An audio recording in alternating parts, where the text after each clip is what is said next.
இட்லி தோசைக்கு மாவாட்டி அந்த மாவில் நீங்கள் உடனே இட்லி தோசை சுடணுமா, அந்த மாவை புளிக்க வைக்க, அப்போ இதை நீங்கள் ட்ரை பண்ணி பாருங்கள். சாப்பாடு போட்டு வைக்கிற ஒரு ஹாட் பாக்ஸ் எடுத்துக்கலாம். அதில் தண்ணியை நல்லா ஹீட் பண்ணிவிட்டு இது மாதிரி சேர்த்துக்கங்க. மாவு வந்து நமக்கு வைக்கிற அளவு அரை ஹாட் பாக்ஸ் வந்து தண்ணி சேர்த்துக்கலாம். இப்போ இந்த ஹாட் பாக்ஸில் நம்ம புளிக்க வைக்கக்கூடிய மாவு வந்து இது மாதிரி வச்சிடலாம். மாவு வந்து 3/4 அளவு சேர்த்துக்குங்க. மாவு நல்லாவே பொங்கி வரும். இப்போ இதில் நடுவில் ஒரு டம்ளர் வச்சிடலாம். மாவு நடுவில் இது மாதிரி வச்சுட்டு அதுலேயும் வந்து நம்ம சுடு தண்ணியை ஒரு அரை டம்ளர் வரை இது மாதிரி சேர்த்துடலாம். இப்போ இதை அப்படியே மூடி போட்டு நல்லா டைட்டாக ஒரு 4 மணி நேரம், 3லேருந்து 4 மணி நேரம் அப்படியே மூடி வச்சிடலாம். 3 மணி நேரம் ஆனதுக்கு அப்புறமா நம்ம திறந்து பார்க்கலாம். பாருங்க, இப்போ மாவு நல்லா புளிச்சு பொங்கி வந்திருக்கு. மாவை புளிக்க வைக்க இந்த டிப்ஸை ட்ரை பண்ணி பாருங்க. கண்டிப்பாக உங்களுக்கு யூஸ்ஃபுல்லாக இருக்கும். இந்த மாவில் நம்ம உடனே இட்லி தோசை சுடலாம்.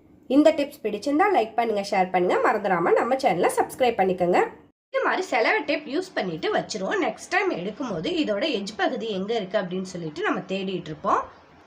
அதனால நம்ம எப்போவுமே செலவு டேப் யூஸ் பண்ணோம்னா இதோட எஜ் பகுதியை கட்டி விட்டு இது மாதிரி ஜல்லடையை நம்ம யூஸ் பண்ணிட்டு வெளியே வச்சிருவோம். நெக்ஸ்ட் டைம் நம்ம எடுத்து யூஸ் பண்ணும்போது இதை தண்ணி ஊற்றி கழுவாமல் நம்மளால யூஸ் பண்ண முடியாது.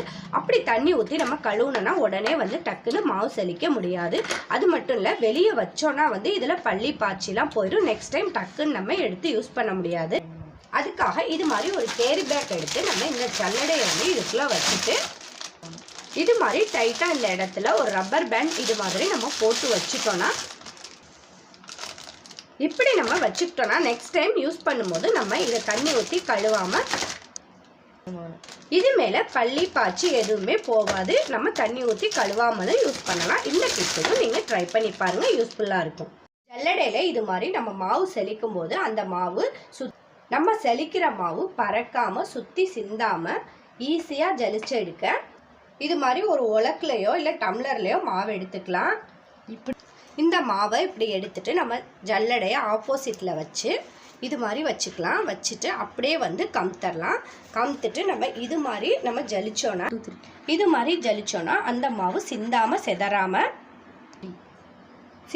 செதறாமல் ரொம்ப சூப்பராக ஈஸியாக நம்ம ஜலிச்சு எடுத்துடலாம். இந்த வீடியோ ரொம்பவுமே யூஸ்ஃபுல்லாக இருக்கும். பிடிச்சிருந்தா லைக் பண்ணுங்கள், ஷேர் பண்ணுங்கள், மறந்துடாமல் நம்ம சேனலை சப்ஸ்கிரைப் பண்ணிக்கோங்க.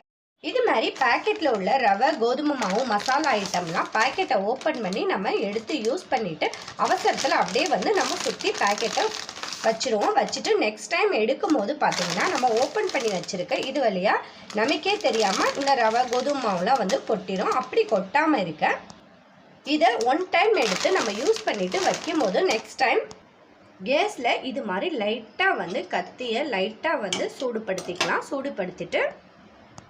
சூடுபடுத்தின கத்தியை நம்ம கட் பண்ண பகுதியில் இது மாதிரி வந்து லைட்டாக வந்து வச்சு விட்டுறலாம். பாருங்கள், இப்படி வச்சு விட்டுறலாம்.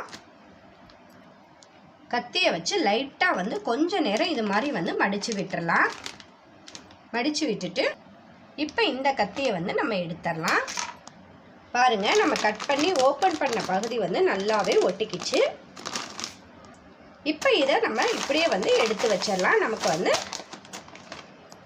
இதில் உள்ள பொருள் வந்து கீழே கொட்டவே கொட்டாது. நெக்ஸ்ட் டைம் எடுத்து யூஸ் பண்ணும்போது ரொம்பவே யூஸ்ஃபுல்லாக இருக்கும். இந்த டிப்ஸை ட்ரை பண்ணி பாருங்கள்.